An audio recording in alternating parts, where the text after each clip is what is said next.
el diezmo lo pagamos. Y eso lo que hace es abrir en la iglesia, en la versión de Jerusalén que es católica, dice, abre las esloas, las compuertas de los cielos en bendiciones sobre esa persona hasta que sobreabunde. Y eso es lo que hay que entender. O sea, si usted está diezmando y no está ofrendando, esto es interesante. Si el diezmo abre las ventanas y la ofrenda provoca que baje la cantidad de bendición, si usted está diezmando y no está ofrendando, las ventanas están abiertas, pero no está bajando nada, porque usted no lo está permitiendo. Permítale que baje, como dice en Lucas capítulo 6, que es una promesa, medida buena, apretada, revestida y rebosando, darán en vuestro regazo. Porque con la misma medida que medimos, nos volverán a medir. Lucas capítulo 6, versículo 37 al 38. Cuando hacemos eso, ahí está las ventanas abiertas y ahí baja la bendición. La ofrenda es sumamente necesaria. El diezmo es la base. El diezmo es la llave que abre el plan económico de Dios. Y la ofrenda es lo que provoca qué cantidad vamos a recibir. El 100 por 1 dice Marcos capítulo 10. Lucas capítulo 6 dice, medida buena, apretada, remecida y rebosando, recibirán vuestros regazos. Gloria a Dios. Gloria a Dios. Aleluya.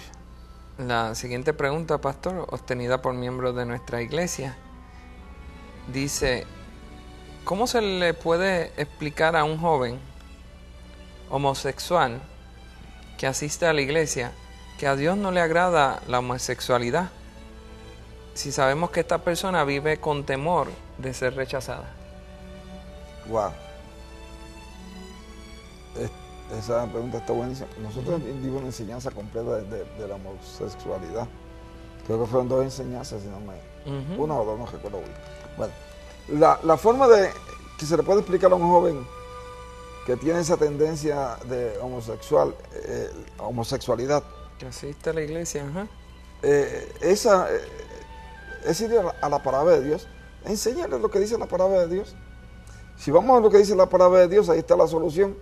Y usted puede notar que usted no tiene nada en contra de la persona.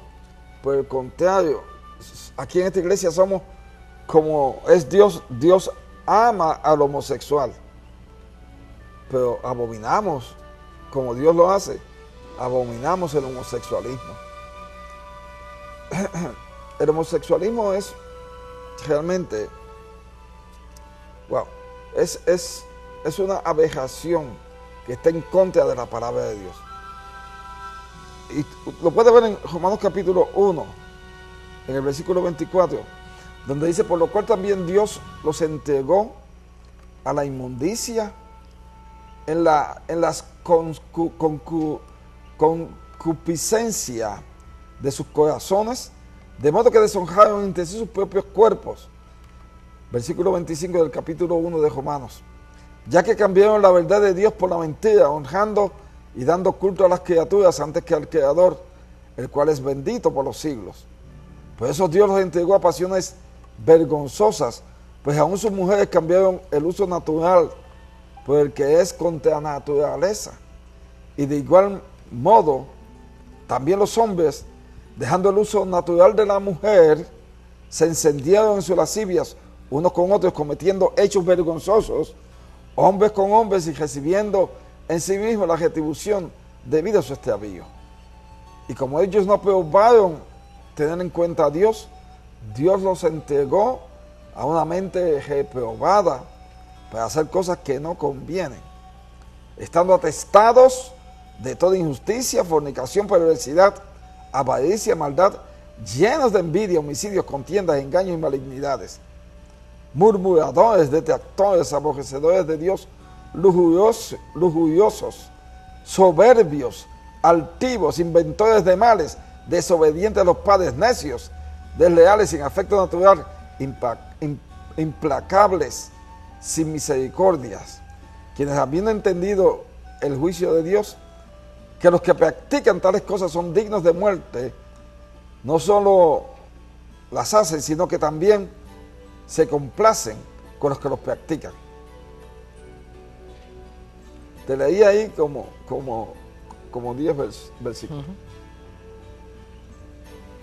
Entonces dice acá, en 1 Corintios capítulo 6, en el versículo 9, a estas personas que son cristianos, que están en Cristo Jesús, y a eso es lo que le está hablando aquí.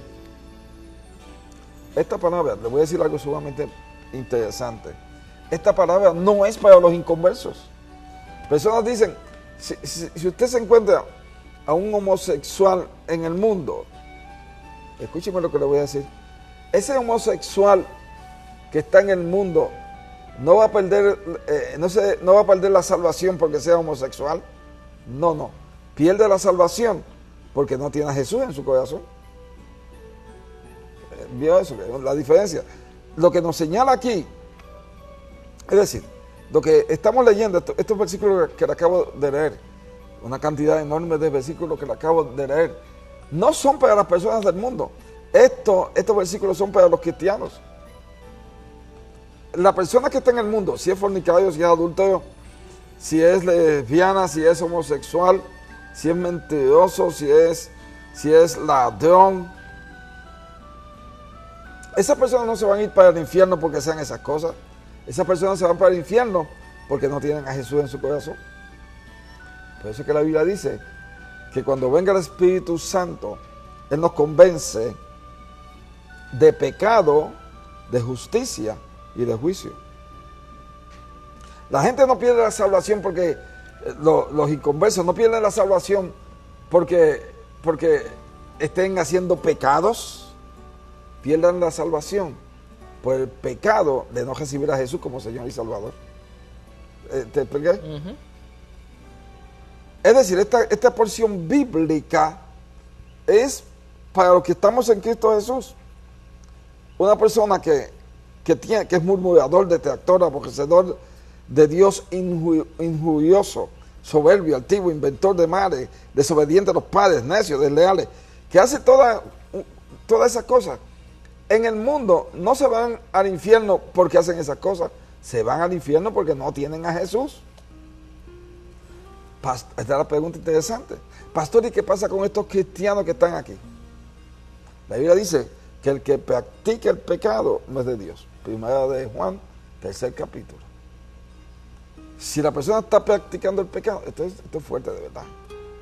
Si la persona está practicando el pecado, es decir, que viene una persona y se sienta todos los miércoles y todos los domingos en la iglesia, en el caso de nosotros, y después tan pronto sale se va a adulterar, y está adulterando y vuelve a adulterar, o a fornicar, o a robar, o es homosexual, o lesbiana, y se sienta, pero está haciendo esas cosas, esa persona está practicando el pecado. Y la Biblia dice que no es hijo de Dios. No lo digo yo, lo dice la Biblia. Uh-huh. Eso es lo que le va a pasar a estas personas. Observe cómo dice 1 Corintios capítulo 6. ¿No sabéis que los injustos no heredarán el reino de Dios? No erréis, ni los fornicarios, ni los idólatras, ni los adúlteros, ni los afeminados. Pero para darle puntillazo final, ni los que se echan con varones. Esos no van a heredar el reino de Dios, lo que implica que se van a perder. ¿Por qué? Porque están practicando el pecado. Conforme a 1 de Juan, 3 capítulo. El que practique el pecado no es de Dios. Amén, pastor. Amén, apóstol. La siguiente pregunta nos llega por medio del chat y dice: apóstol, ¿qué debo hacer para que el orgullo muera en mí? Ok. La antítesis del orgullo es la mansedumbre. Fluye en mansedumbre. Observa cómo dice en 2 sitios, déjame ver. Lo dice en Romanos capítulo 10 y lo dice en Filipenses también. Vamos a ver Romanos capítulo 12. En Romanos capítulo 12, creo que es el cuarto versículo, el tercero.